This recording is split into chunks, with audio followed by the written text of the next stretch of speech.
খুলনার কয়রা উপজেলায় স্থানীয় সরকার প্রকৌশল অধিদপ্তর এলজিডি বাস্তবায়নাধীন একটি সড়ক উন্নয়ন কাজে ব্যাপক অনিয়মের অভিযোগ উঠেছে।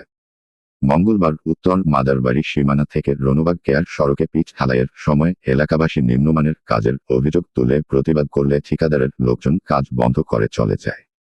এলজিইডি জানায়, প্রায় 2,64,00,000 টাকা ব্যয়ে উত্তর মাদারবাড়ি সীমানা থেকে রনুবাগ কেয়ার সড়ক এবং হোডা বেদকাশী সড়কের উন্নয়ন কাজ পায় মেসার্স কামরুল অ্যান্ড ব্রাদার্স।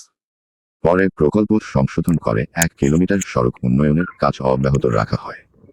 স্থানীয়দের অভিযোগ, সড়ক নির্মাণে প্রয়োজনীয় পরিমাণ বিটুমিন ব্যবহার করা হচ্ছে না এবং যথাযথ প্রাইমকোট ছাড়াই পিচ ঢালাই দেওয়া হচ্ছে।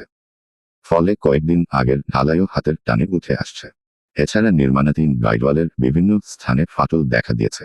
তারা আশঙ্কা করছেন, নিম্নমানের কাজের কারণে অল্প সময়ের মধ্যেই সড়কটি ক্ষতিগ্রস্ত হবে।